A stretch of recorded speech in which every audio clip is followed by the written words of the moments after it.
Hi everybody, today I'm going to teach you how to make a coil.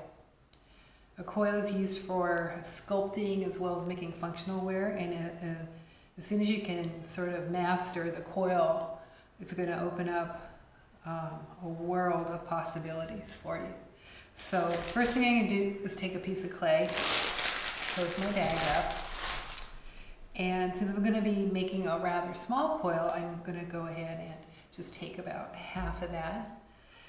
And you remember the cylinder form that you did when you did your first skill builder? So you're going to start with a cylinder. So essentially a cylinder, you can think of that shape as a soda can or a soup can or something like that. Take your clay and always compact the bottom and try and work out as many wrinkles you can. It doesn't have to be perfect because you're going to be rolling this. But if you can work out some of the wrinkles at the start, it will help compact your clay and get it ready to go.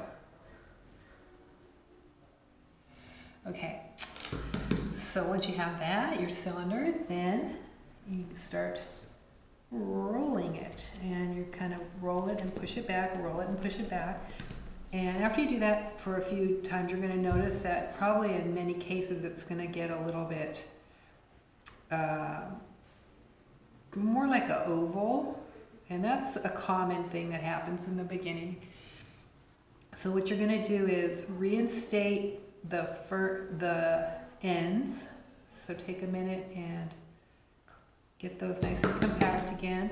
If you don't do that, air bubbles tend to collect there, and then you're just simply going to press it the opposite way and sort of reestablish your cylinder. And then roll it again. You just kind of keep doing that. And notice you see a few little wrinkles here. You're going to iron out your wrinkles as you go. And take a few minutes to reestablish your shape. And then once you're satisfied with that, you can start rolling it again. You can switch to two hands. And the pressure essentially is that you're pushing it and letting it roll and pushing it, letting it roll and pushing it and letting it roll. And as you're doing that, this is going to start to lengthen. The idea is that you want to try to get the shape as even as possible. So if you hang out, if you see it getting kind of thin over here, then you're going to move over to where it's not quite as thin. So you're constantly moving your hands until you get it nice and even. And it should be rolling pretty evenly like this. Okay, so that's how you roll a coil. And now I'm going to show you how you take this coil and you can turn this actually into a spiral. And that's, again, that's a shape that you might end up using in a sculpture. So you can take your needle tool and just cut off the ends. Generally, little air bubbles hang out there. So I always like to cut off the ends of my coils just to make sure you don't accumulate any air bubbles. And now what we're going to do is we're going to score and slip. Scoring means scratching the surface, and you can do that with your needle tool, and essentially what you're just doing is little cross hatches. And you can do this all the way across your coil. And you're not going so deep that you're cutting the clay, you're just making little marks.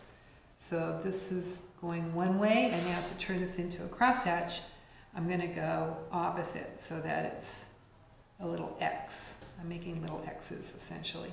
There are a ton of different ways that you can score. This is probably the most preliminary way.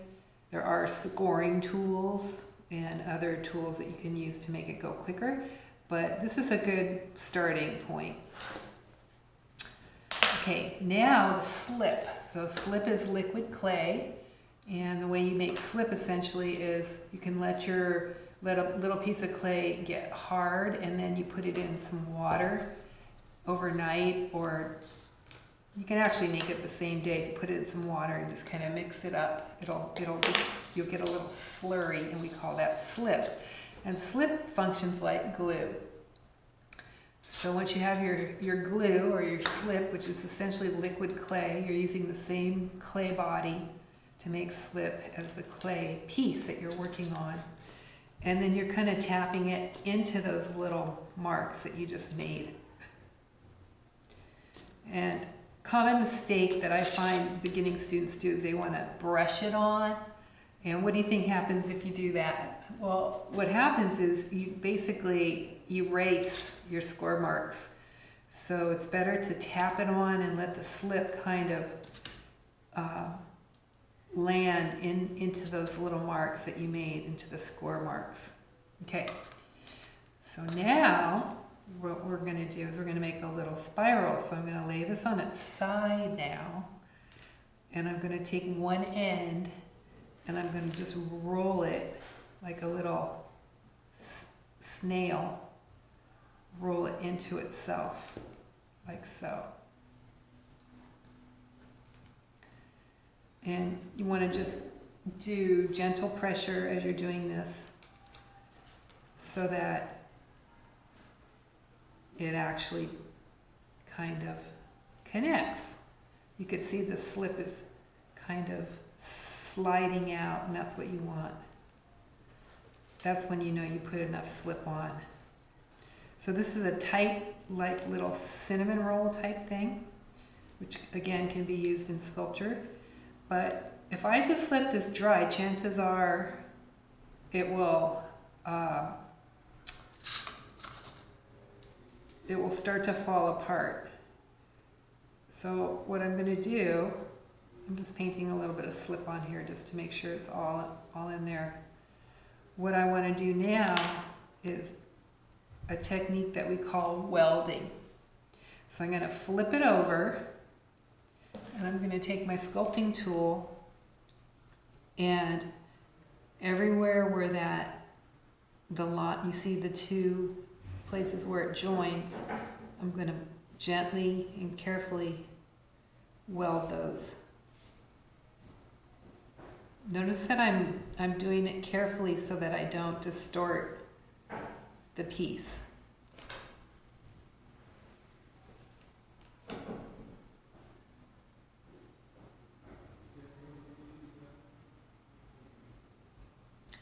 And this is pretty relaxing, actually.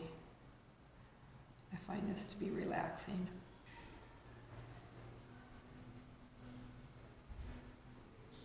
I'm having some clay delivered, that's why I keep looking at the door. I don't know if they're coming today. They should be coming today, but I don't know if they're coming now. Okay, so that's how you do that. And then you can also take your brush, and that will also help weld it and smoothen out and help define that as well. So now you have a nice little spiral. Okay, another shape on your worksheet is a small pinch pot. So you can sort of think of this as like a little hummingbird's nest or something like that. So the shape that you'll start with is a sphere, and then once you have your sphere, you're going to just keep holding it in your hand. I like to hold it in my less dominant hand. For me, that's my left hand. And then you're going to just drill your thumb down kind of carefully in there so it looks a little bit like that. From that point, you're going to keep your thumb inside and wrap your fingers on the outside and just gently press it. This is called pinching. And what you're doing is you're shaping the walls, and you're trying to make them consistently even as you're going around. A good thing to do is to compact the lip. So all you have to do is take that and tap it on the table, turn it upside down, tap it on the table, and that will compact your lip. But you'll notice that when you do that, the walls become a little uneven. So now you can start pulling in from the inside. So again, the whole goal for this little skill builder is to practice your pinching skills and to try to make the walls as even as possible, and you're trying to make your little bowl as symmetrical as possible. Sometimes this requires you to smash it down and try again if it gets a little bit, cattywampus, which often happens. So if that happens, then you're just gonna go ahead and smash it down, try again. There's no, sometimes that's the best solution. Okay, now I have my pinch pot. I'm pretty satisfied with that, but it's kind of wobbly. So now what I want to do is I just want to compact the bottom a little bit. Okay, so those are two basic shapes that are on your second skill builder.